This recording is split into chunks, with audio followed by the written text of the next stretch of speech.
Let's talk about WHIP Plus for just a minute. As you know, we've had just terrible weather throughout the Midwest and now in the upper Midwest, and our farmers are really up against it with flooding due to, early freak blizzards and rain, and we continue to get rain and flooded fields. So talk about how we can help those farmers with WHIP Plus.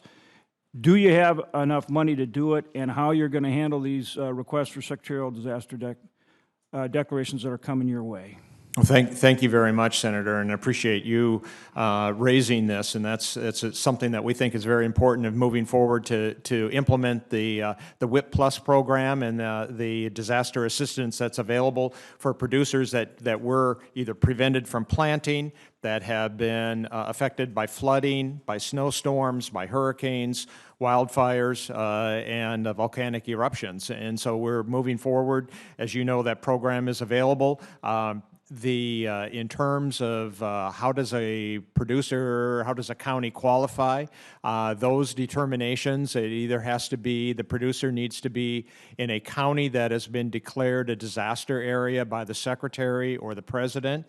What that takes is at least a 30% loss of a crop, and it just has to be one crop in a county, and that qualifies that county as being eligible for a declaration, and thus that makes those producers in that county eligible. I know that our Farm Service Agency in North Dakota is working right now assessing the damage that's been caused by this most recent, the heavy snowstorm, that early snowstorm that hit and really has impacted producers in your state, and we look forward to receiving that information in the coming days. And it's also for producers in non-disaster counties, too, on a case-by-case basis. Talk about that.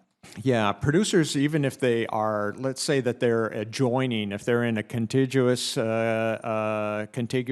county that is not declared, but they also have been impacted by that same event, they can go in and go to their county FSA office and make that application, and the county committee will consider that. And if they're in a contiguous county that is next to one that has been declared and they've been impacted by that same eligible loss of a flooding or snowstorm, they can be determined eligible, yes. Okay, so that combined with the MFP, so implementing the Farm Bill on a farmer-friendly basis, implementing the MFP, providing this disaster assistance at a time when our producers really are up against it, as we've talked about commodity prices and the other challenges with trade and everything else. And by the way, we appreciate the progress with China. We need to keep pressing forward and getting sales and, of course, getting an agreement.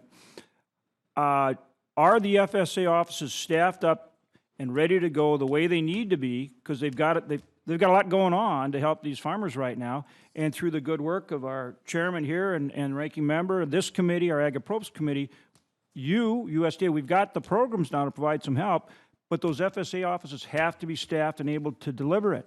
How are we doing there?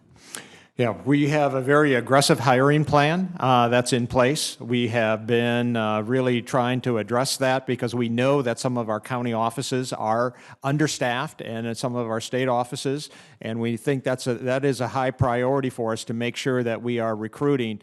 We have had some bottlenecks, I will say, in the human resources area, and we've really amped up and increased our human resources staff so that we can hire more people. We've implemented a tool, an optimally productive office tool, to assess what is the workload in each office so that we can make sure that we're putting the right people in so that we know what the needs are. We've also sent, others shifted tiger teams to try to help those offices that are underwater, but we have a very aggressive hiring plan. One of the things that we have requested from the Office of Personnel Management, which will allow us to hire quicker, is direct hire authority. And that's something that is somewhat unique in the government system, of where we have to advertise on USA Jobs in order to hire someone in a local office. And of course, folks in my home county and your home county have probably never heard of USA Jobs before, and it would be a lot easier if we could hire directly.